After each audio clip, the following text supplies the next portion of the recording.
Shakir. Your team. Our pizza. Picasso's. Order online today at picassospizza.net. What is up, everybody? Welcome to this Trainwreck Sports Podcast, where we are here to pay the bills. Draft season, we are in the midst of it. Let's bring the whole squad in. We're going to talk about a bunch of stuff tonight. Mike Bundt, Carson Hayek, Mike Partham. How are we, gentlemen? Mike Bundt, let's start with you. How are we doing on this fine Tuesday evening? It's April 1st. Do you have any? If one of you has an April Fool, I'm not ready for this. I'm not prepared. So if you got something planned, you probably will get me. So I'm hoping nobody's got anything. But it is April Fool's Day. I got nothing. How are you, Mike? I'm doing great. I got no April Fool's jokes or anything. I thought maybe say something about James Cook, but that wouldn't be believable. So yeah, I got nothing. I'm just enjoying talking Bills football today and can't wait to preview the draft and talk about the recent signings and talk about what's going on with James Cook. Mm-hmm. How we doing? Wait, Parthy? so that news bit that I read about the Bills trading 4 first-round picks for Trey Hendrickson is not real? I'm kidding. I might have gotten ball sack sports there. It's the worst holiday of the year. Somebody's got to say it. It's going to be me. It is. It gets me too many times. I go out there on Twitter and I see people out here with, fake Saber accounts saying Kevin Adams has been fired. And here I go believing it for 2 seconds. And I look at the date and it's, April Fool's. So terrible holiday. Should have never been a thing. But I guess I'll save my 2 cents on that. So it's fair. It's a good day to search social media and pre-block any non-checkmark accounts that say Adam Schefter or Ian Rappaport.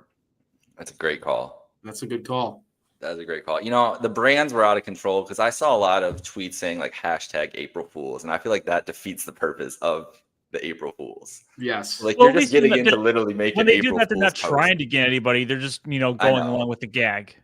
No, you got to send it. That's my opinion. Full send it. John says, never believe anything on April Fool's Day. Well, if we can't believe anything, then it's like the purge. Things can go crazy. If I had my wrestling clips, I would play a clip of Stone Cold Steve Austin saying DTA, don't trust anybody. Well said. Yeah, 316 is his day, but April Fool's is really don't trust anybody day.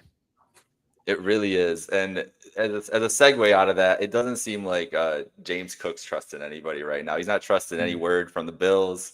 He don't want to hear it. He just wants to hear that money talk. I wish I should have had some clips, just like money counters or whatever, because that's the only thing that James Cook can hear right now.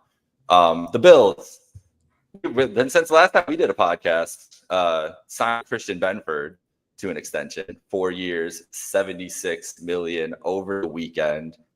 So we talked about 5 guys coming into the offseason, all Bills content creators, and 4 of them are signed. Benford signed, Shakir signed, Rousseau, Bernard, but James Cook's out here not getting a contract. Brandon Beane's out in Florida, basically like, hey man, if the money's right, we'll make it work, but money's not right now. That's essentially the vibe that I got, Mike Bundt. What do you think of this whole development here that Benford gets money? We still have no update on Cook, and what do you see? I mean, we're coming into the draft is 3 weeks away.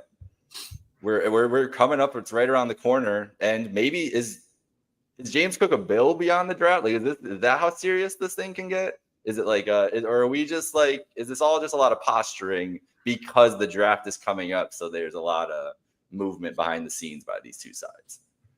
So James Cook is going to be a Buffalo Bill this season. I don't believe he's going to be traded. There's really no reason to trade him. You have him on an affordable contract this season. He's an explosive player. He's a big part of your offense. He's a second-tier running back in the NFL who's going to get a payday at some point in time. But I don't know if it's going to be from the Buffalo Bills. And to be honest, what he's asking for is kind of a ridiculous amount of money.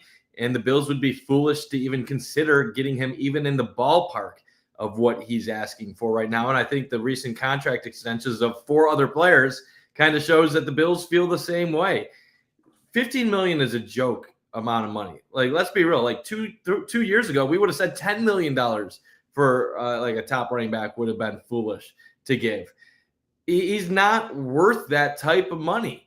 And it's not that he's not a good player, because I've seen a lot of Bills fans make comments on social media saying basically, oh, 2 years ago, last year, you hyped him up as one of the best running backs in the league, and now you don't want to pay him. That's being a hypocrite. No, that's just knowing what the value of running backs is in the NFL versus their replacement. There's only a couple running backs in the entire league that are worth premium money. Saquon Barkley, Christian McCaffrey, Derrick Henry, guys like that. Is James Cook at that level? No. He's explosive. He has speed. He can make some big plays out of nothing, but he's not that next level do-it-all running back. He was supposed to be a better pass catcher than what he has been. The Bills have other backs that have had quite a bit of success too in recent years in Ray Davis and Ty Johnson. If the money was 7, 8, 9 million, I'm all for it. That'd be on the high end of what I'd be willing to pay, but I'm not willing to go a dime more than 10 million. If this was something where, like a negotiating tactic, where the Bills are saying we can't go 15, maybe we can respond with 7 or 8, but James Cook is saying is willing to go down from 15 to 11 or 12, maybe they could get something going, but I don't feel like that's the way this is going to go. His brother's held out before in the past. This isn't Le'Veon Bell. This isn't Le'Veon Bell. The Bills could draft another explosive running back in a third, fourth round, not quite get James Cook production right away, but survive with their offense. I don't know if they're going to target a running back this year in the late rounds, because I don't really see a path to a late round running back contributing at a high level when they already have 3 solid running backs on this team that all have defined roles. But I could definitely see James Cook playing the final year of his contract and the Bills moving on from him next year. Yeah, I agree with pretty much everything you're saying. I mean, he had 1,009 yards last season. That was good for 16th most overall in the league. Now, one thing in his favor is he's about top 5 or top 6 among running backs in yards per attempt. He had 4.9. So he can be explosive on first and second down. But you don't, just like we saw on that final drive in the Chiefs game in the playoffs, we didn't see a whole lot of them on third down. I believe Pat Moran actually reminded me on his podcast earlier that there was actually one play that he was in on third down during a passing down, and he totally got blown up when trying to pass block, and that's another knock against him. Not only was he expected to be a pass-catching running back, he was expected to be a pass-blocking running back, and that's why they keep taking him out on these passing downs on third downs and putting Ty Johnson or maybe Ray Davis in. He's not Thurman Thomas. He's not like a 3-technique running back, if that's what you want to call it, running, passing, and blocking, or running, catching, and blocking, I should say. So he's asking for Saquon Barkley and Derrick Henry money when he's not on the field as much and getting as many touches as either of those guys and being as productive as them. So I honestly think it's more really about the dollars than the social media posts. If he had posted the same exact things on social media and said he wanted 10 million rather than just 15 million, maybe this wouldn't be such a big deal. Maybe Bean wouldn't be, I don't think he's negotiating through the media. I think he's basically saying what the negotiations resulted in, and that we're just going to kick this can down the line until possibly next season, unless, James Cook finally relents and says, okay, I'll take 10 million from you guys. But it's a shame because he has had a few explosive running plays, but he's not the kind of guy, like I said, comparing him to these other top tier running backs, he's not the guy that instills fear in other opposing defensive coordinators. He's not a guy you game plan around like a Derrick Henry, like the Bills would have to game plan around Derrick Henry. So as good as he's been as the starting running back for the Bills compared to at least running backs in recent memory, not worth 15 million, and certainly a position no less that the Bills could certainly find a day 2, day 3 pick and possibly replace with. What do you think, Carson? Yeah, I mean, you guys brought up some really good points. I think he's a guy who's definitely not worth that $15 million as it stands right now. He's been better and better each year. I think that should be definitely a point of emphasis if you're playing devil's advocate for James Cook's camp. I think they're asking, I don't know if they're necessarily hardballed on that $15 million. You'd have to think they're definitely willing to negotiate on that, considering, what the field has and what everyone else is getting paid. So I think their main argument, though, to Bean is like, hey, this is a guy who's still young. He's on a good contract right now for the team with that rookie deal. And each year he's become more impactful. What's to say these next 3 years, he's not one of the best in the league. He had a low volume in college. So there's not that concern of, is this guy, overworked or anything like that. So I think there's definitely that aspect of it too from Cook's camp. But at the same time, when you look at the Bills' offensive line these last 2 years, especially this year, I mean, these guys have been pushing dudes left and right. They've done a phenomenal job opening up gaps up front. And not to say a running back's job is easy. I'm not taking that away from James Cook. He's a great running back. I love him. But I think, it was displayed when Ray Davis played against the Jets that if you're, a running back that has some potential or is, pretty good, you're going to have a lot of success in this offense. And the Bills having, up in the upper echelon rushing attacks these past few years since Joe Brady took over, I think really does show that. And the utilization of, how it's schemed up. They run a lot of misdirection, a lot of motion. I think that creates a lot of deception, and that your offense benefits from that. So to me, I think, he's right on that line between replaceable just because of his position and also a guy you really want to keep around because he does bring that special speed, special explosiveness to the table. So if I had to guess, I think we haven't really had the situation pan out when it comes to a contract standpoint of a player holding out under the Brandon Beane era, if I remember correctly. But I think he's going to probably hold out if I had to guess. Is he going to play? I think probably, but I don't know what his future holds after this because Beane, I don't think will cave into that $15 million number unless he takes it to a whole new level next season. One little anecdote as far as holding out goes and possible fines. I believe I heard this earlier because he's on a rookie deal that those fines can be rescinded once he signs whatever extension might be offered to him if he's willing to sign. Interesting. Yes. Here's the thing, too. Holding out isn't going to really benefit him that much. He's in a contract year. Running backs have a shelf life in the NFL. If he holds out and then doesn't put up the numbers, comes back, looks like a shell of himself, he's not going to get the contract he wants. He's kind of in a bad situation because how it really kind of works with running backs right now, say he goes out, he balls out, the Bills could, if they want, they could franchise him next year and they could keep him. And there's nothing James Cook could do about it. And then they could do it one more time if they wanted to. Now, that wouldn't be a popular move among probably players on the team and probably across the league. It wouldn't look that great either. But and who knows if the Bills want to pay him that type of money at that point either. But it's really like James Cook is going to have to play.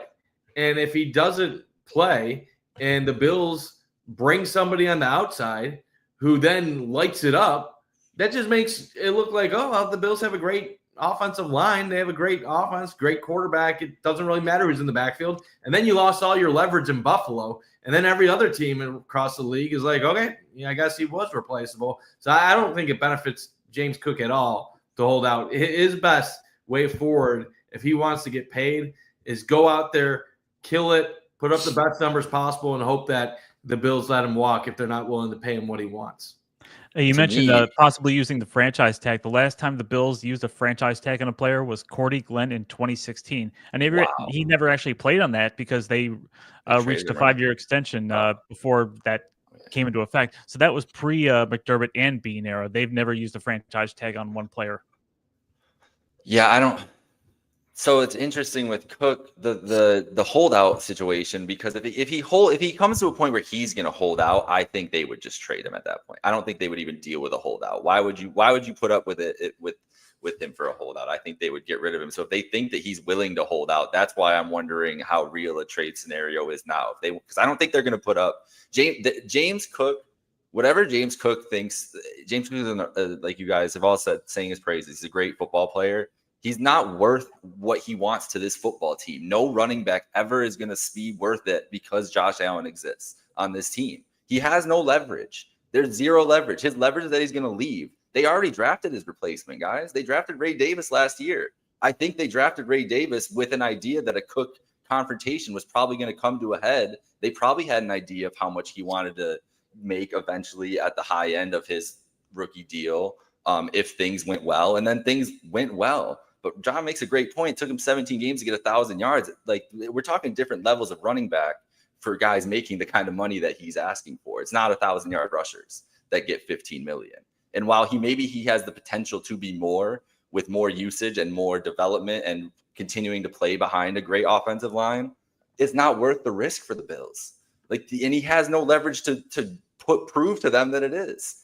He has no argument with them. So that's why it's like, if you're Beane's usually ahead of things when it's like this. If he foresees into the future, we're going to get into July, and is James going to show up? If James ain't going to show up, how much is it worth it putting up with the holdout of the running back who, yes, is very good, but ultimately, if he's off your team, how much are the Vegas odds dropping if James Cook gets traded at the draft? It's not substantial. It's not really going to change that much. Maybe is it dropping at all? I don't know. I mean, maybe a little bit, but really, big picture, the Bills are still in the same spot they're in, no matter what. That's my problem with his argument. He is important. Is he vital and important? Not vital, but he's more important than people want to give him credit for. This is the tough part. He's not worth $15 million, but he's definitely more important than what a replacement running back would be. And the reason why he's more important, think about Devin Singletary in this Bills offense. Would he do fine? Yeah, he would probably put up 850 yards and 4.6 a carry. The difference between Cook and a replacement running back is that Cook has the ability to take those 4 to 5 extra plays to the house. And if the Bills offense was what it was in 2020, 2021, 2022, then that doesn't matter because they have the ability to air it out and they can generate explosive plays in other ways. The last year or two, we saw the Bills didn't really have the ability to create explosive plays in the air. Their explosive plays last year were mostly on the ground with long Cook runs against Detroit, against San Fran. Cook was a big part of their explosive plays. So if you get a running back that doesn't have that explosiveness like a Devin Singletary, some of these games that might end up being closer might go the other way for another team. So I think it's the whole balancing thing. Cook is, I think, a top 10 running back in the NFL. He has that ability, but he is not, as Partham said, not that tier 1 guy. He is not yes, he might be able to run on 3 different downs. Yes, he can catch passes. Yes, he's probably improved his blocking since he came into the league. But no, he's not the complete package of all of that. He's not a bell cow. And yes, there's not a lot of bell cows in the NFL. But you're paying Saquon money because he can carry the load at all times. You're paying Derrick Henry, and I know Derrick Henry's not getting paid massive money, but he can carry it at all times. Christian McCaffrey is dynamic in the passing game. Cook just doesn't offer that all-around, do-it-all type of guy. And I think he's looking at the rest of the league saying, well, all these other running backs are getting paid more. I'm just trying to get my percentage based on what they were getting and get my little bit of an increase. It's not that it's wrong that he wants money. It's that he's asking for crazy amounts of money that are beyond what is acceptable for what the Bills should to put for the running back position. It doesn't matter if he's James Cook or anybody else. The Bills shouldn't be putting that much money towards the running back room, especially just one player who they can replace. Mm-hmm. That's my main point, is the value to this team. He doesn't have leverage he will get paid.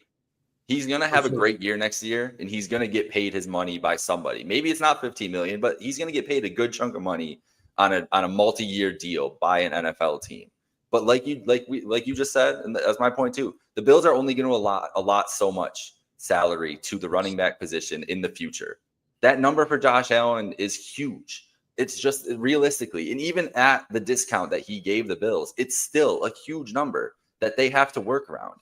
At some spot in the roster, you can't pay premium at every spot. You got to go shopping at, you got to go shop. I don't know. I don't know what all groceries are expensive right now. So I don't know what the comparison point would be here, but you get my point here.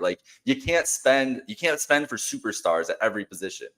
And if you're not going to spend on a superstar level on the offense, what position are you going to do it at, guys? That's a good point.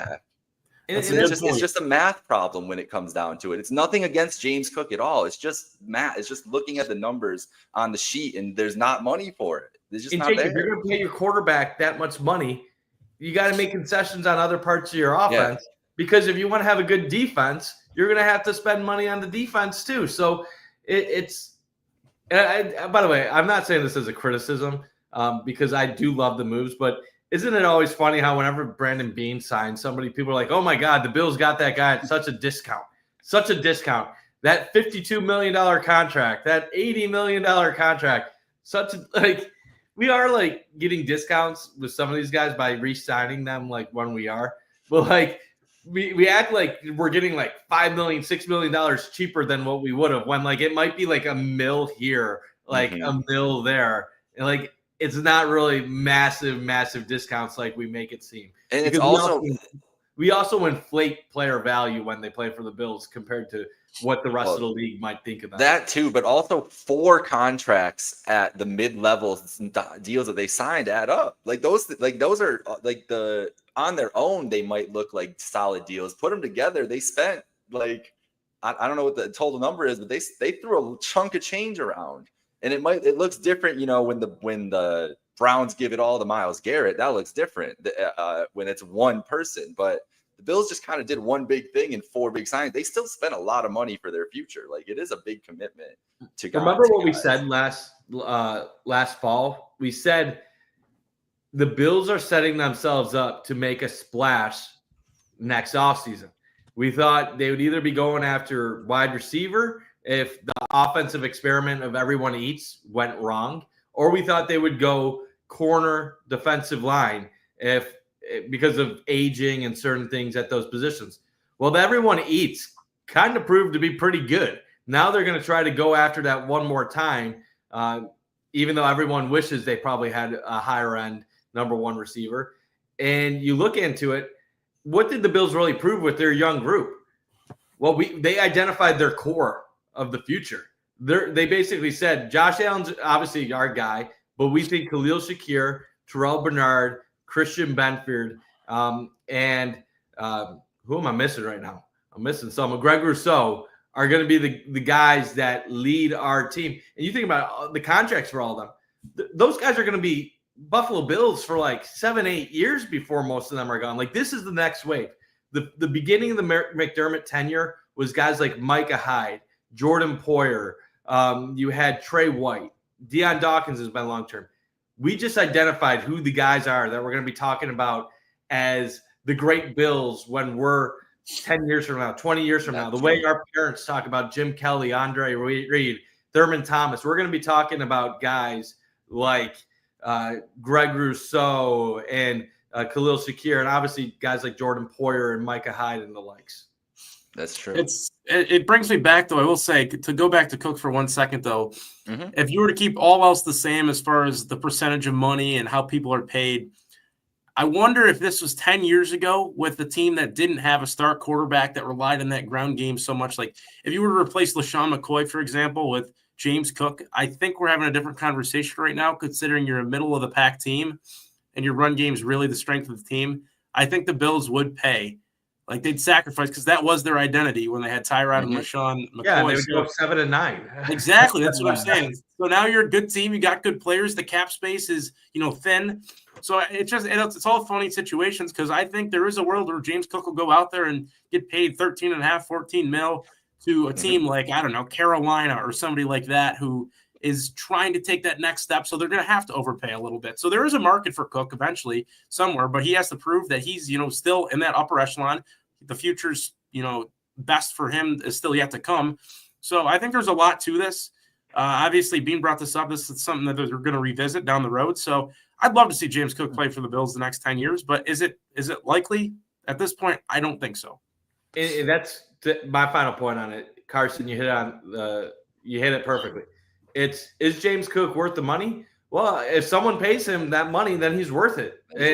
At the end of the day, what does James Cook care more about? Does he care about the money? Or does he care about winning? If he stays with the Bills, he could be remembered as a guy that was part of great teams that were competing for AFC championships.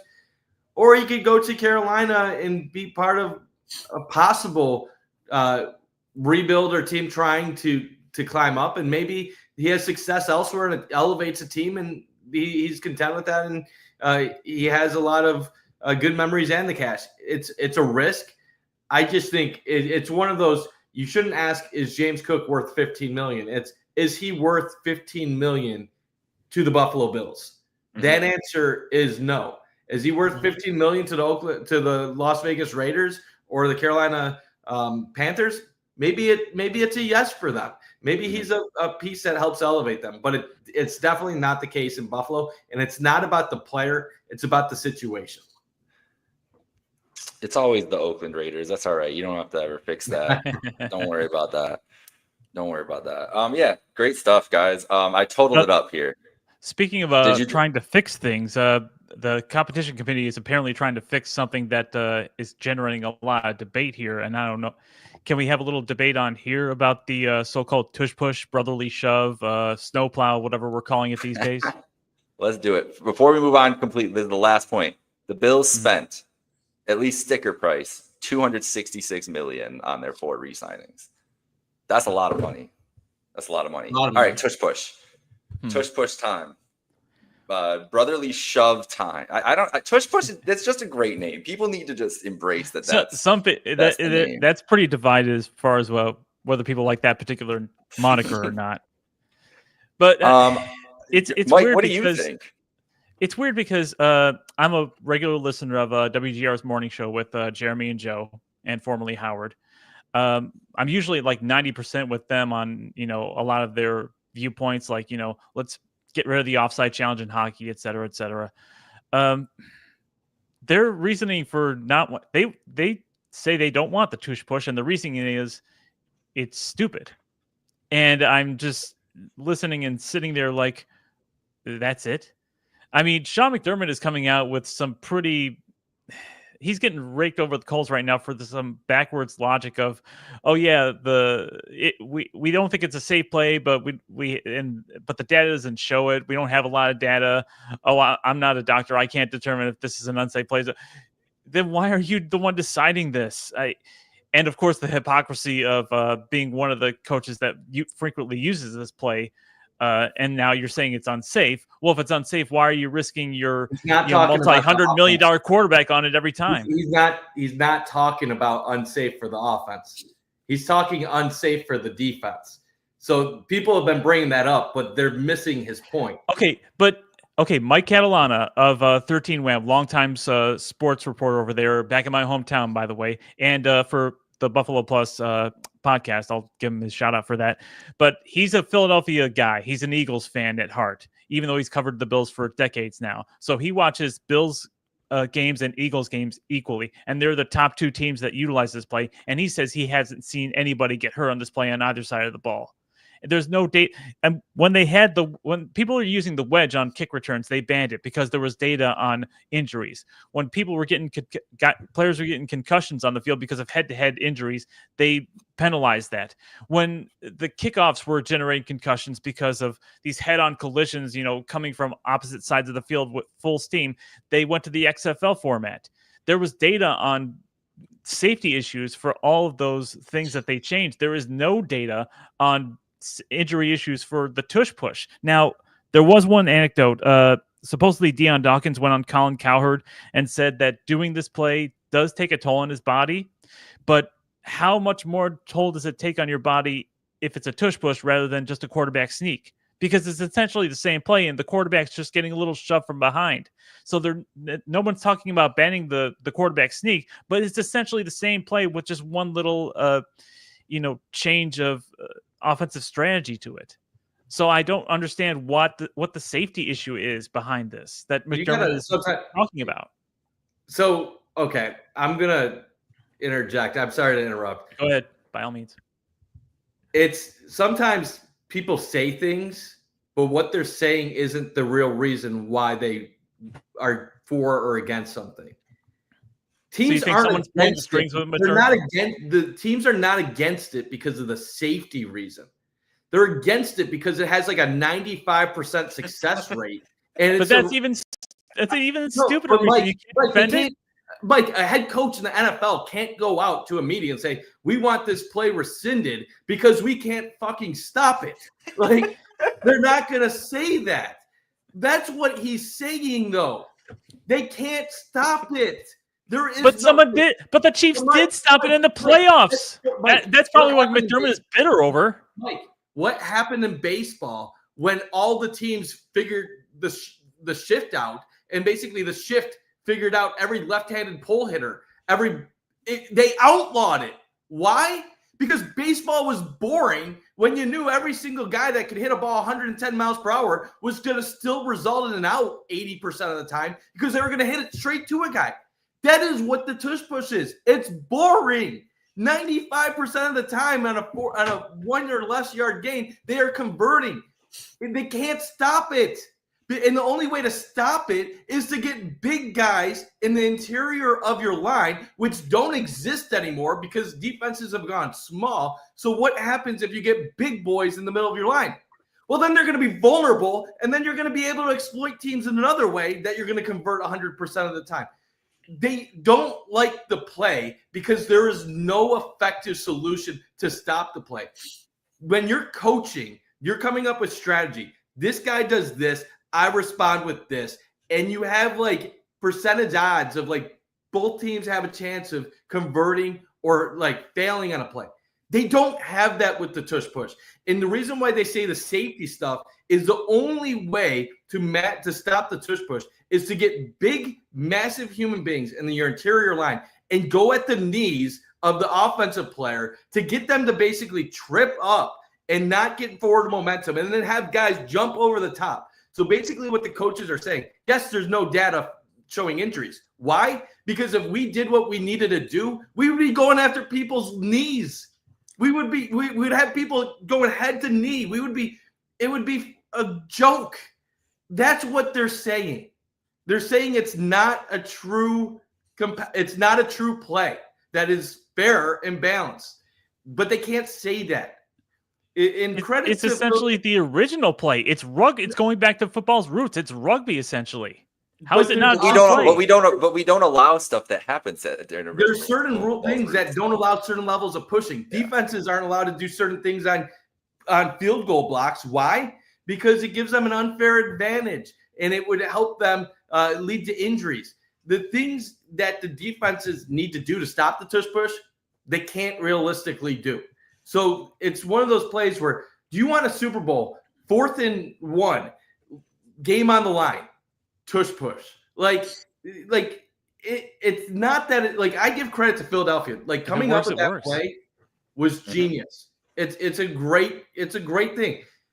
But you got to think about it. McDermott is the head coach of the team that has had the second most tush pushes in the NFL over the last 2 seasons. Like we've run it the second most. We've had a high level of efficiency, and he's speaking up against it. Why? Because he thinks it's stupid. You're giving the same reason with no data, with no concrete evidence. But the reason, it's just stupid. Mike, the reason. Hold on, Bun. I got you here. The reason is that it's stupid, and they want a better football game. They want to implement another rule. Hey, hang on, before you interject. Every year, the NFL changes a rule a little bit that materialistically changes the game of football, whether it be the pass interference rules, whether it be the way they call defensive holding. They talk about it every year at the beginning of the year. They literally changed the kickoff last year. The entire exactly. The point they got to, but the points of emphasis, like the things the officials do, everything happens. To me, this is no different than another year of a type of change or a type of alteration to football that we have different from the year last. Every year, the game changes a little bit. So, yeah, if a play is automatic, they want teams to run a sweep instead of just running straight up the middle every single time. It's better for TV. 4th and 1s are exciting again. How do you enforce that? That's what it is, as much as anything. How do you enforce that? I don't think there's a way to. They're going to have to be so specific. You can't push. You won't be able to push somebody. That's why they put it off, because the language wasn't specific enough. But you know how hard it is to push certain guys. There was a game Notre Dame played USC in the early 2000s where the Bush push. One of them got pushed into the end zone. That was supposed to be against the rules. You can enforce this stuff. There used to be rules you couldn't do certain things like pushing or holding a guy. When you're in a pile, a lot of people don't realize that more. When the offensive line is pushing a running back or a receiver down the field, the moment that the person is carried above the ground and they're not running, but they're actually getting carried, the play is dead at the moment they're getting carried. You could easily enforce a tush push and say the moment that somebody is pushing you from behind on the back, like that's dead play. Like, can I have a counterpoint to that real quick though? Because we did. So you're not allowed to run the tush push, at least at the high school level. But when we did it, all we do to counter that is have a guy come in motion, run full speed, and you're basically getting destroyed from behind, and you're still getting the same momentum. I get that it's getting nerfed a little bit. I do understand that, but to me, I don't see how they can eliminate this from the game as it stands right now, and everything's just going to be fine. They would just throw a flag.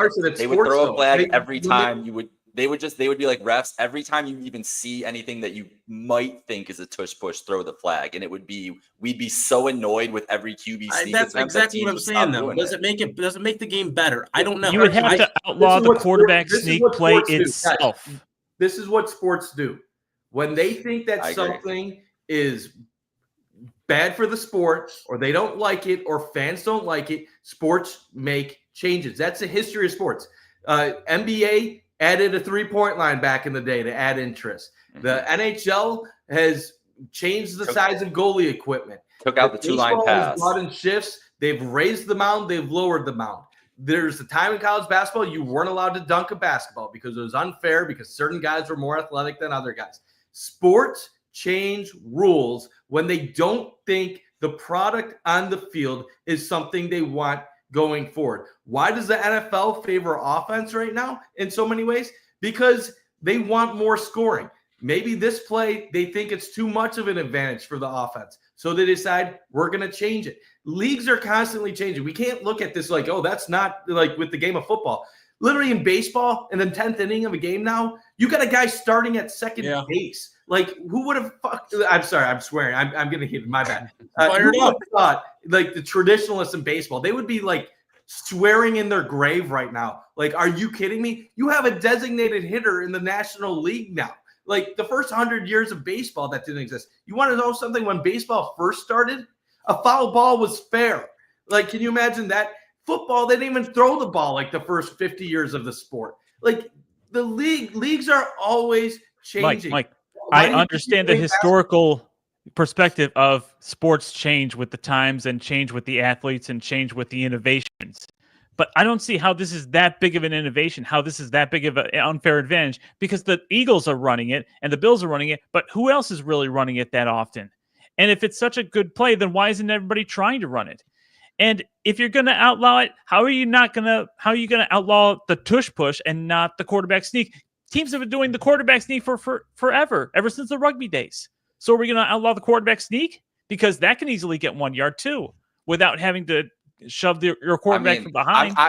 If they decide to outlaw the quarterback sneak, I'm not going to lose sleep over it. I would love it. I would love it if the quarterback sneak was gone. Like, it wouldn't bother me at all. Run a play. Like, it's the game changes. I'm with Mike. The game changes. You have to evolve as time goes on. That's how you survive as a sport. It's the thing with if we're being real, would this be a rule unfair to the Eagles? Yeah, it'd be unfair. Yeah, but it's the Eagles' legacy. They fucking won a Super Bowl and they said, okay, you can't do the rule anymore. It's the fact that they're so dominant with it that people think it's unstoppable. Now, the Chiefs were able to stop the Bills' quarterback sneaks in the AFC Championship. Now, they weren't all tush pushes, but like, for some reason, when the Bills play against the Chiefs and it matters, they can't execute the things they execute all season long. But I do think Sean McDermott being vocal against it is very telling, because he has no reason to be vocal against it from his own team standpoint. Sean McDermott should be the number one proponent of the tush push. He should be saying, I love this thing. I got a massive quarterback that's very hard to stop in the backfield. The fact that Sean McDermott is speaking against the tush push means that he truly believes it's something stupid. And it's as simple as that, because he has no on-the-field reason to be against it. I think it's because I think the safety thing that he's bringing up is a cover, but not because it's stupid. I think there's something else going on behind the scenes. I think maybe the owners are getting involved because, especially maybe, is it possible Terry Pagula wants to protect his new investment, his reinvestment in Josh Allen, because he doesn't want him to get injured on this type of play? Hold on, because we're also having a misnomer of a conversation here, because it's not like Sean McDermott brought this up. Like, he is the head of the competition committee, and this is a group decision that all the coaches, that the committee has made, and he is just the head, and he's out there as the mouthpiece for this. But they have all decided as a committee that this is a rule, and the Eagles are the one in the most uproar about it, obviously. So it's not only McDermott. Like, there are proponents of this rule around the NFL. He's just out there speaking and taking the bullets in front of the media for it in his role as the head of the competition committee chair. I think it's gone in a few years. I think this might be the last year. Give it a year or two, and then it's gone. Unless the Eagles suddenly have less success with it. I think it really is simple as people in the NFL don't want to see a play that they view as unstoppable. And it's as simple as that. On a 4th and 1, you hand it off to the running back up the middle. A defensive lineman can get into the backfield. He can get a stop. If you pass it on 4th and 1, there's a chance you have a Mark Andrews type drop or somebody messes up.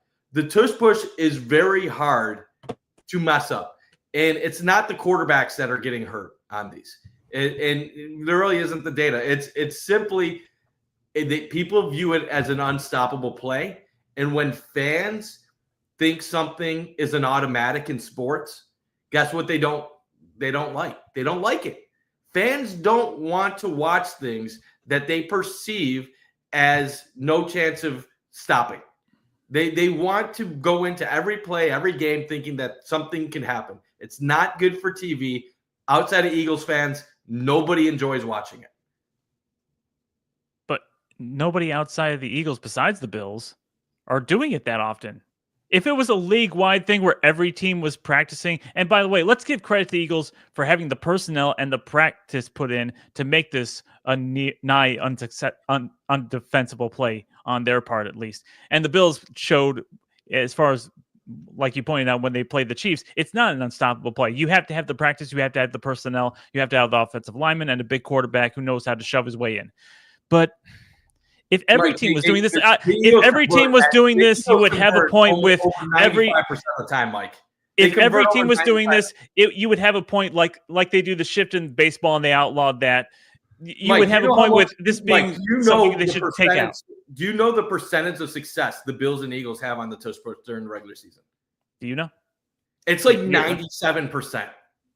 All right. Like the Bills converted on like 20, like of their 21 tries they've done it in the regular season. So and tell the defenses Eagles, to figure out a different strategy, come at it a different way. Mike, that's not realistic though, Mike. Well, it's Mike, it's only been what Mike, to stop it, you need massive, heavy guys. You're not going to be putting those guys in midfield when they could easily get exploited. The problem is this, Mike. If this was old school NFL and teams were running the ball a million times, and this is what, and we didn't have passing games, and we weren't going for it on 4th down 5 times a game, then it wouldn't be an issue. The Eagles are going for it on 4th down like 5 times a game, and every time they have like a 4th and 1, they're converting. I give them credit. I have like my face is red. Oh my God. I'm just gonna say this. Whatever the rule is, it's okay. But the reasoning is simply they don't think there's anything you can do to stop it on 1 yard or less situations. And in the league, a lot of the teams think it's crap. And what happens in sports is when a lot of teams start to think something is crap, they team up and they change it. So, yes, it's only the Eagles and the Bills at this point. But if they have another year, what also makes it worse for the Eagles is they won the damn Super Bowl. So when you have a rule or you have something that you're taking advantage of and you're great, people are going to want to outlaw it. Why are people talking about the Yankees bats right now? Because they're hitting 1 million home runs and they went to the World Series last year. And people are like, how are we going to stop the Yankees now?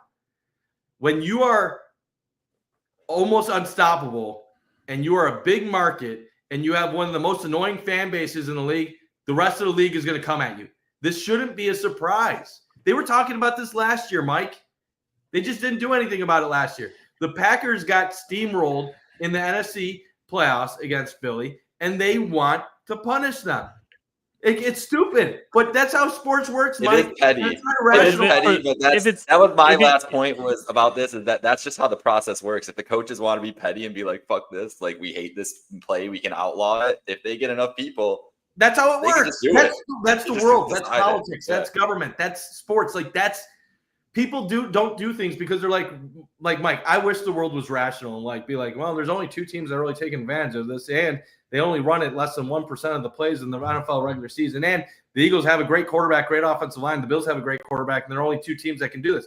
But you know what, Mike? People aren't rational like that. People don't care. So we can all pretend I agree. So we can all pretend like, oh, like learn to stop it. That's not how it's going to work, Mike. Like people don't like it. And when sports have things that people don't like, they change. People keep saying the play is stupid. I think the reasoning is stupid, and I'll just stand by that. And that's fair. That's fair. Like that's perfectly fair. But like also understand, like that's not gonna be what ends up deciding it at the end of the day.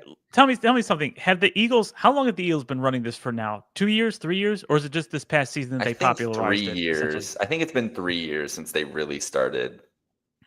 Because they when they made the Super Bowl the first time, they were using it a ton. So I would say 3 years would be the time frame we're talking about here. I've been hearing that there's a lot of former Eagles assistants, coaches on other teams that are basically backing the Eagles out of some sort of loyalty for this.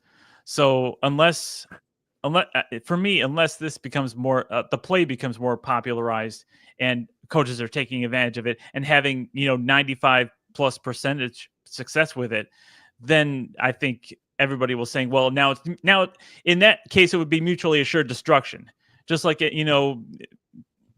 the adjustments on the what do you call it in baseball, the taking all the defenders in the infield from one side to another. Now I'm blanking on that. The shift.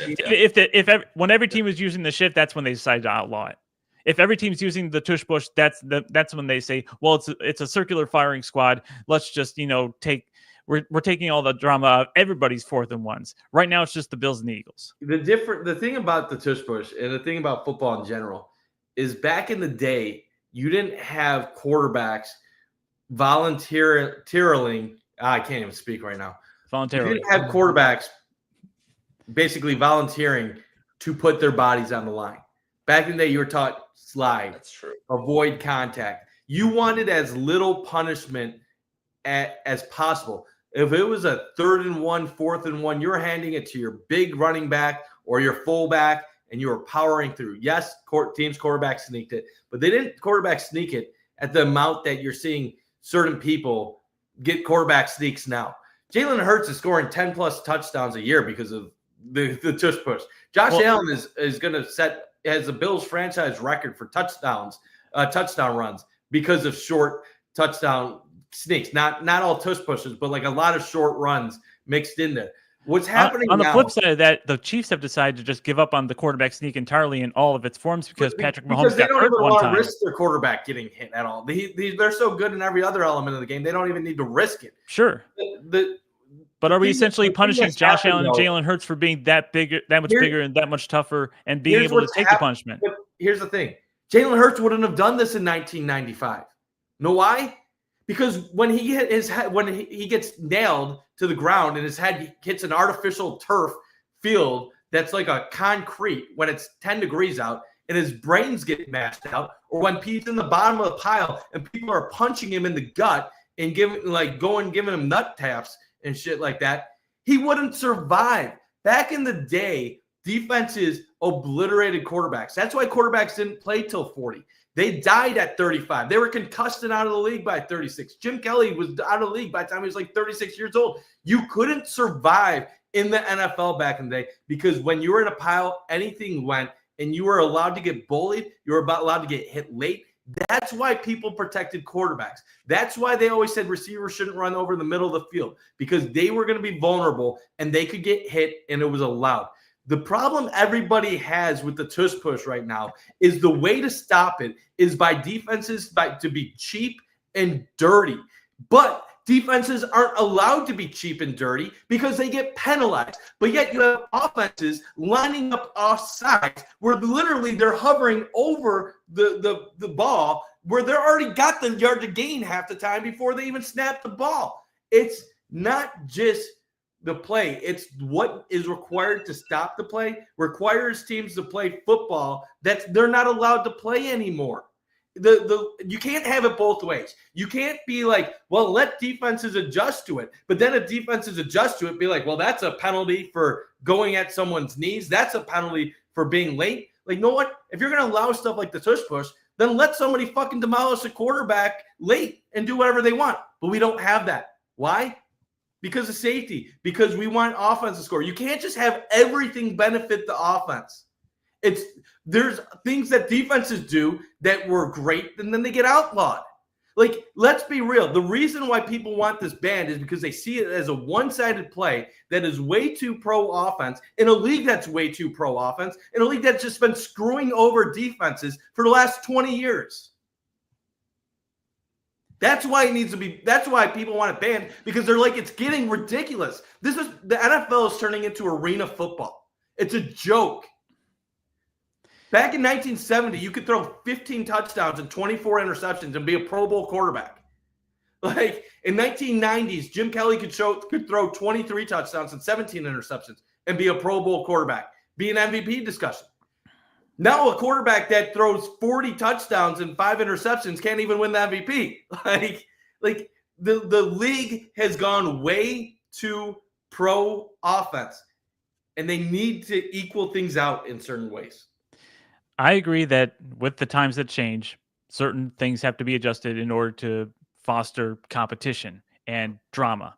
The best example I can think of that is pushing the extra point back from the 2-yard line to the 15-yard line. And they're still making them at about the 90-95% rate. And it's not as egregious when a kicker misses them nowadays, but still we know that from watching Tyler Bass in the last season or two, that it's still kind of frowned upon, but it's not as egregious as it used to be. In the same token, that my entire point is, if the entire league does it, if it's not just one or two super athletes that are just gifted and are able to do this better and can take the punishment better than most other quarterbacks, like Patrick Mahomes, as talented as he is, he's not physically Josh Allen or Jalen Hurts. Mahomes could easily do it. They don't want to risk it. He got hurt on one sneak like in 2021 or something. He hasn't done a sneak since. My entire point is, once it becomes league-wide, once everybody starts, getting clued in and taking advantage and finding their own way of doing it, because the Bills, they like to do it by getting Josh Allen to one side or the other and not just going straight up the middle. There's going to be little innovations and variations of it. And once the entire league starts doing it, and if everybody starts doing it at a 95% rate, then I can say, okay, there is something to this being an unfair advantage with modern day defenses instructed. And we might as well, just find a way to tweak the rules a bit so a quarterback sneak doesn't have such an unfair advantage. I would agree with that, but I don't think this particular offseason is the time just yet. And I'm fine. Like, honestly, I know I'm really red and I've been passionate this whole time. I don't even care. Like, whatever the rules are, I'm fine with it. I think at the end of the day, it's, if you really had to ask Sean McDermott's opinion, beyond the stupid part and the safety stuff that he said, I think it really would come down to, we don't think that there is a legitimately fair way to defend this play. And that goes against what his views of football should be. I think McDermott and most coaches would say on any given play, there should be multiple different outcomes that are likely. And I think from a coach's standpoint, if there is literally one outcome that is super likely, like a 95% likelihood, and everything else is minimal, well, then that's basically like Ohio State going up against like UB in football. Like, it doesn't matter what the play call is. It doesn't matter who the coach is. You just got better players, so you're going to get the result. We're like, that's one thing to have happen on college where you got recruiting and you have a discrepancy of talent. Nobody wants to see that at the NFL level where on a given play, it doesn't matter who's on the field. Like that's really what they would probably tell you privately. Like when you had one play that's been run for 2 straight years and have a 95% success rate, and you're doing it at the NFL level that has the most athletically gifted players in the world with the best football minds in the world, and they can't even stop it. You know what the tush push has become with the Eagles? It's become stopping that is like the equivalent of recovering an onside kick. People don't even like the onside kick anymore. They hate it because it's boring. And people want it out of football. Why? Because you have like a 4% chance of getting one. So let me ask you this, Mike. If everybody's saying the onside kick should be gone because you only have a 4% chance of recovering a football, then what is the logic for keeping the tush push if you only have a 4% chance of stopping it? No offense. That's the same. It's almost the same percentages, Mike. And people all say get rid of the onside kick unless you're going to improve the odds, make it less safe, and change it.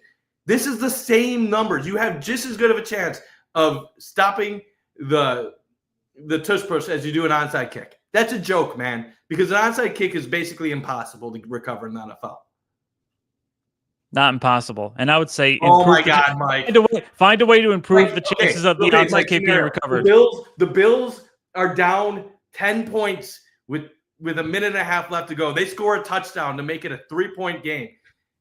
They get an option of kicking an onside kick or having to stop a 4th and 1 tush push. What do you take in that scenario? Depends on my personnel. You even have to think about it. It means you think the game is over. It depends on my personnel. Do I have more faith in my hands team on my special teams, or do I have more faith in my interior defensive line? I would have more faith in the 1999 Bills with their worst special teams in NFL history than I would the Bills of any year stopping the tush push. What, like Ted Washington couldn't have stopped it? No, I'm talking about I would have more faith in the 1999 Bills making a good special teams play than any year's Bills stopping the tush push. And we all know how the 99-2000 season ended. It was on a pretty bad kickoff return that we don't talk about. I don't quite think it's the same thing. I think you should make I think they should make the onside kick. Well, I don't think there's a rule change they can make to the onside kick, but I think coaches should invest. If they're so concerned about an onside kick, they should invest more time into finding a way to strategize their onside kick to make it more successful. Mike, a lot of people think the onside kick might be out of the NFL in the next decade. Then how are you going to make a great comeback? The Bills' greatest comeback in NFL history was spurred by an onside kick, for crying out loud. I just remembered that. Mike, 4th and 15. They're talking about making 4th and 15 or 4th and 20. Fine, do that. So you're okay with taking away the onside kick? You're not okay with taking away the It's still an option. What the heck, Mike? The onside kick has been part of football forever, and the tush push has just been part of it for 2 years. The tush push is just a quarterback sneak with a little bit help. It's been part of football forever. It's just a little bit variation on it. I don't know if he's mad or if he's just like yelling right now. I can't tell anymore what's going on. Yeah, I don't know. I'm just letting you guys know. We haven't even talked about we're at this point we're kind of arguing in circles, Jake. So I think we should try to wind this down. I was gonna say we're at an hour here. Like, do you guys have any Stefon Diggs draft thoughts? And then we can go. You guys, I think you're tired out. I don't know if you have any. For a second because my face. If you guys are at I can touch Florida. I'll wrap up.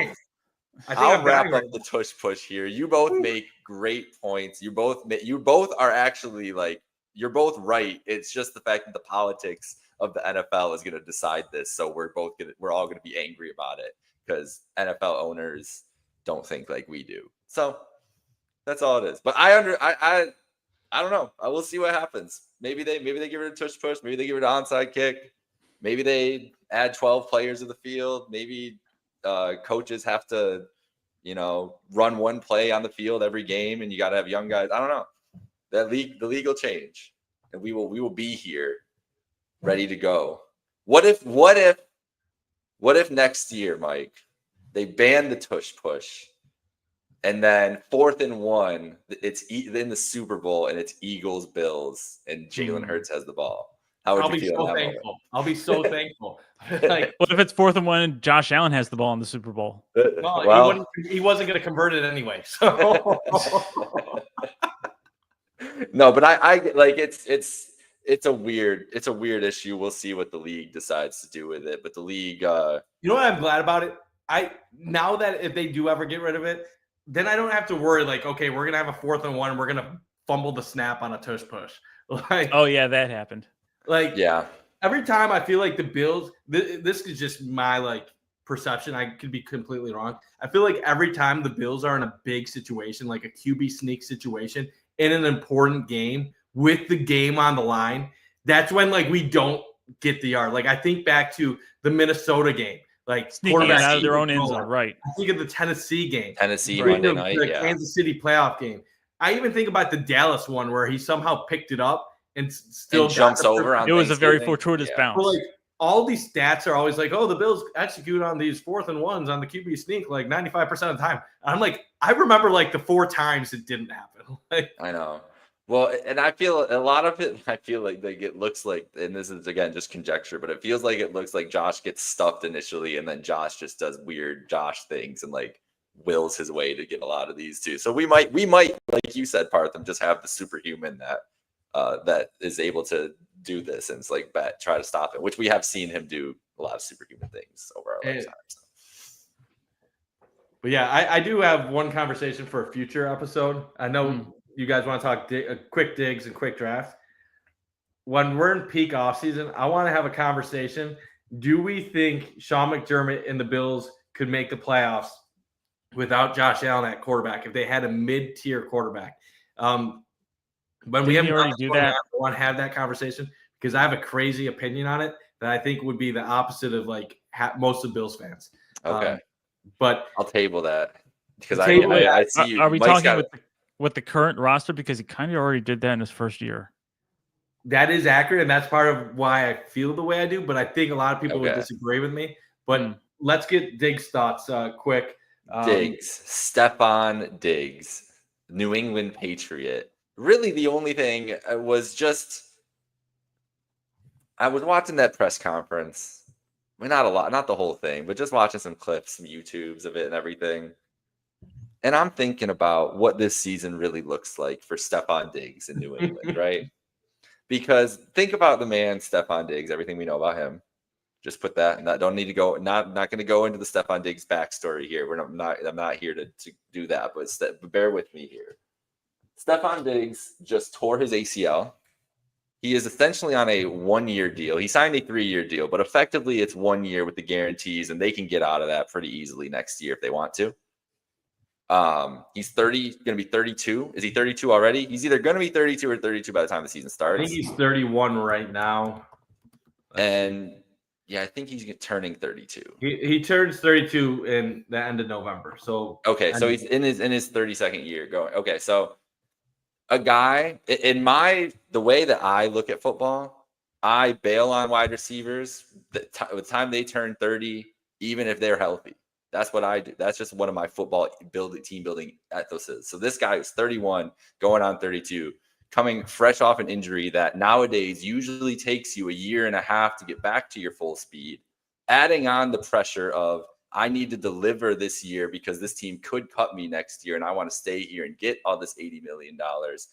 Adding on to the facts of the man that we know Stefon Diggs to be on football teams, as in being he is on his 4th team in the NFL going forward and has requested a trade from 2 of those teams.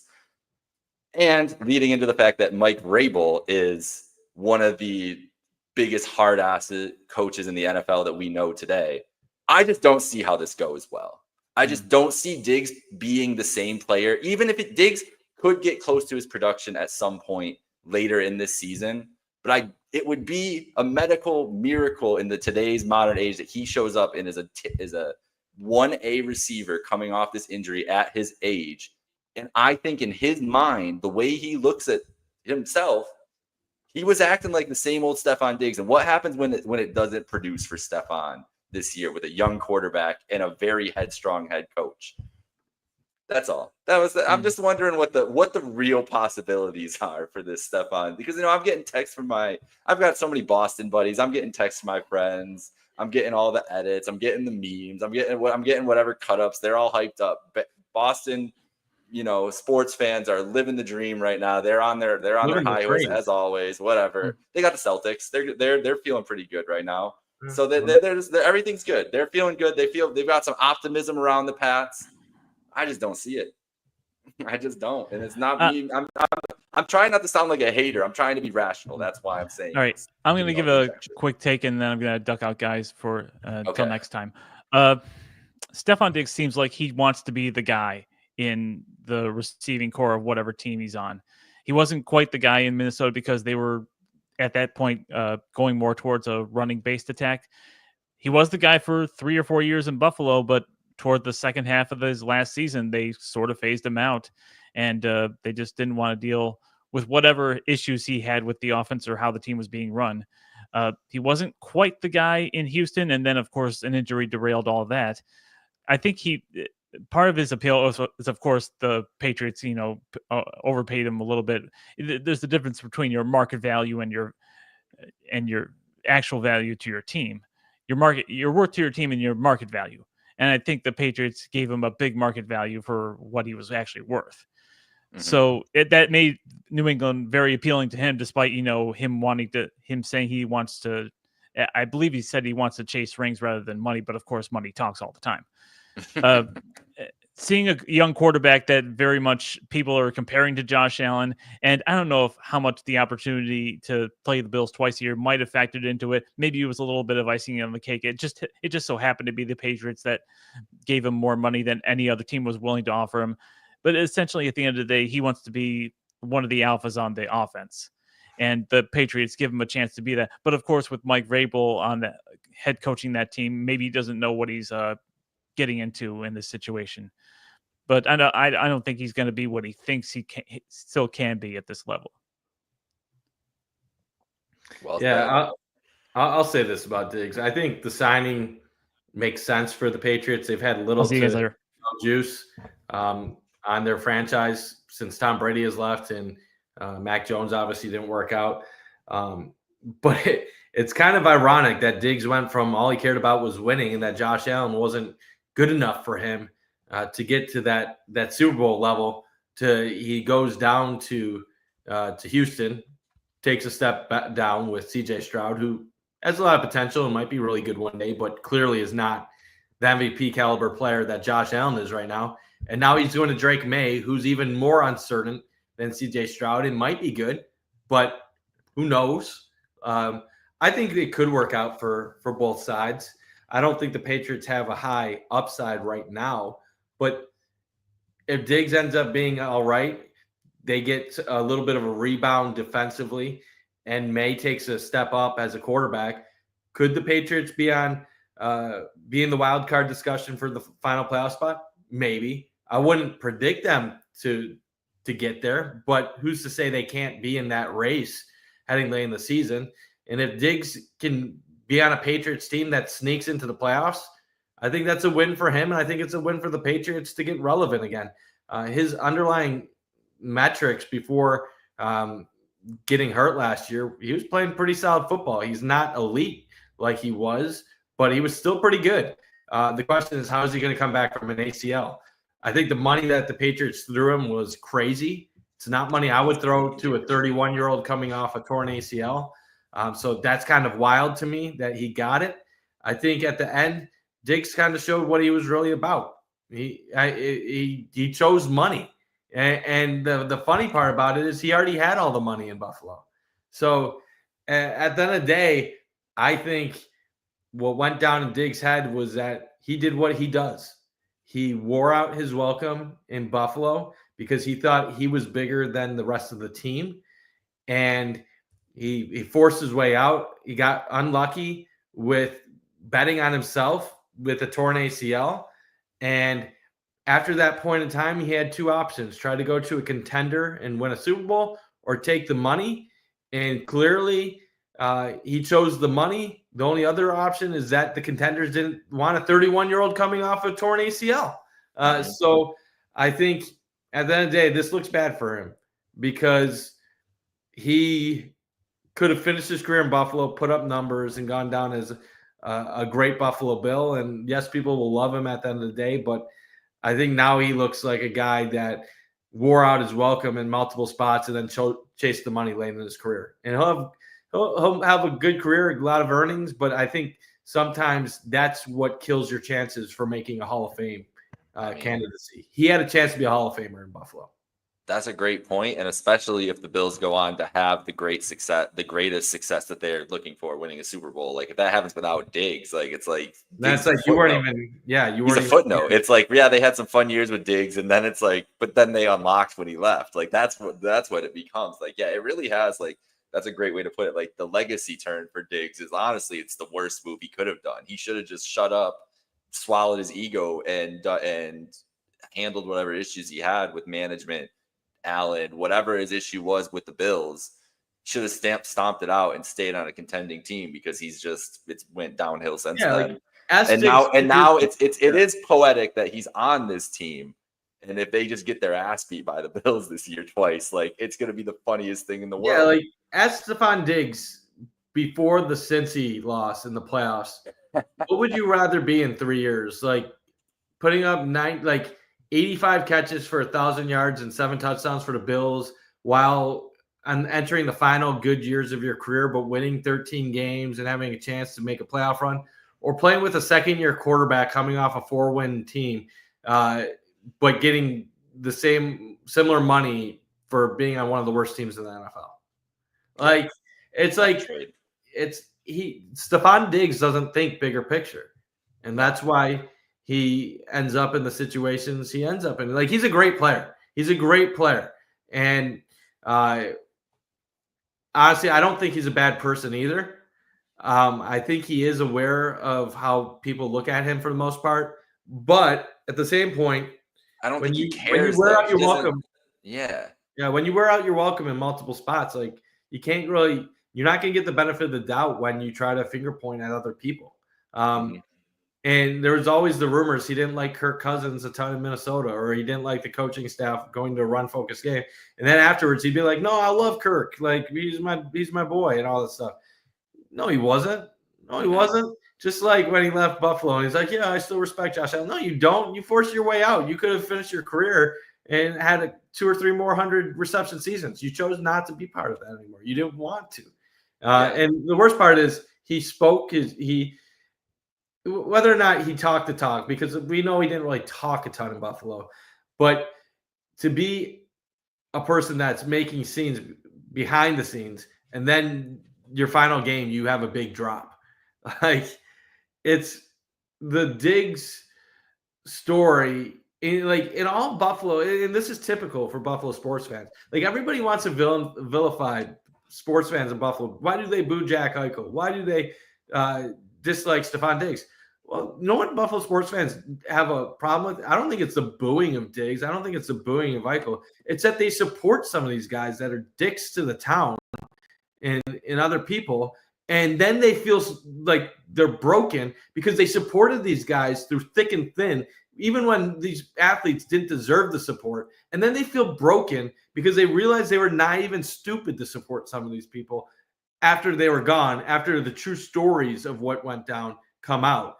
So at least Diggs will have a chance to come back to Buffalo, and Bills fans will be able to let him hear it when he comes to Buffalo. Oh, they will. I'm sure that I guarantee New England at Buffalo is Thursday night, Sunday night, Monday night, something. It'll be a spectacle of some sort. They'll put it. Maybe even it's the opener. Honestly, it could be like Monday Night Football week 1. I could see that a Monday. I could see that an early Monday Night Football. Yeah. Opener. I could see that. They can let him have it. And it's a tough term. We don't draft wise. I was really just going to ask you. We can hold that for another. I was going to say, I was really just going to ask like where you're at with it. And I think we're kind of in the same boat where we're like, let's just let's see what happens. We'll get some more in depth a little bit. But right now it's like too many moving pieces, especially for the Bills. Like especially with the James Cook thing as it develops over the next couple of weeks. We don't think he's going to get moved. But if he does get moved, they're moving him for I'll give one thought on the draft. I'll give one thought. Okay. I am of the opinion that they need to draft a corner/defensive lineman with 2 of their top 3 picks. Will it? I think it's trending right now. You're going to get a defensive back probably at the end of round 1, unless you somehow get Rasul Douglas to come back on a cheap contract. Because at this point, is defensive line an issue? Yeah, it's an issue. But you don't have a number 2 corner right now. You let Kyer walk. You don't have Rasul Douglas. Like, you desperately need a number 2 corner. You probably got to draft one of the top guys available, especially when you know this is a deep class for defensive linemen, where you can probably get somebody in round 2. And is there possibility? You have 10 picks. Yeah. Like, you have so many picks. You can take swings later on. Like, you can spend, like you said, I'm with you. I'm complete alignment with you. You go corner, D line. I agree. Corner is probably the priority. But if there's a D lineman they love and they want to go get, or they get in that, or they take Kenneth Grant, they just love him, whatever, that's fine. They can get a corner there in that early second. They could even move up. Like, they have so much ammo. They could stay put in round 1. Take one of the best player available of their D line and cornerback at 30, and then day 2, all of a sudden it's pick 39, and the Bills are on the clock again because there's somebody they love back on that board for day 2. Very similar to the Keon Coleman deal that we saw this year, where the Bills jump right back up into the second round to go get Keon. So that's a situation where I could see them just letting the board kind of play out, maybe even another night 1 trade out. And pick up pick up a second and an extra 4th, and then they're just moving up. Like, Bean mentioned it himself about how much ammo they have to move around the board. I expect them to make a couple moves up. What rounds those are in? I don't know if that necessarily means it is a first round pick. It could be. Maybe there is a guy that maybe they love Jahdae Barron, and he's at 21. They just think they need to go get him. I don't even know who's picking at 21, but I'm just saying, like, maybe they need to jump 9 spots to go get him. Like, I wouldn't be opposed to go doing like a little jump into the 20s to do that if they think that that's the guy. Because like you said, yeah, they need a starter. Like, they need a guy who can feasibly come in day 1 and play across from Benford. And those are going to be important snaps, obviously. Like, we know how big this season is going to be. So, let's see. Yeah, I think the priority is you need to get 2 guys that can be high performers out of those first 3 picks. That's it. So as long as you get 2 guys, I'd be fine if they traded one of the picks to move up. But you better move up and get something substantial. I think it would be better if you moved up and you tried to maybe package a 4th or a 5th and try to keep as many of those top 62 picks that you have. But either way, we got a lot to talk about in the upcoming weeks, and it's almost that time to dive deep. In previous years, I think we would be full-blown draft coverage by now. There's so many defensive linemen that it's kind of seems silly to, like, say 1 or 2 guys. Like, I know all Bills Mafia is talking about Grant and a few other guys. They got like 15 different defensive linemen they could be targeting right now. Corner, safety, those are a little bit more narrow, easier to like lower those guys. And we'll just see how it plays out. And I'm sure in the upcoming weeks we'll start profiling some of the guys that we're interested in. My boards are pretty much set for where I'm looking at here. So yeah, we got guys we can get into, but we're still just a little bit, a couple weeks out to getting in the thick of it. And we had to catch up. We had to come back, get together. We had big news. And then who would have thought that you and Mike Partham would be so passionately against each other for the tush push? Oh my God. You didn't listen to that. It started at about 28 minutes. It is great. One of the great times on the podcast. So, but we paid the bills. So thank you all for joining us here. Stay tuned. Come back next week. And we'll be, like we said, full into draft coverage, as it'll be 3 episodes, I think, next week. Yeah, 3 more episodes, and then it'll be a draft night, Thursday night after that. So going to be fun, man. But thank you all for joining. Go Bills.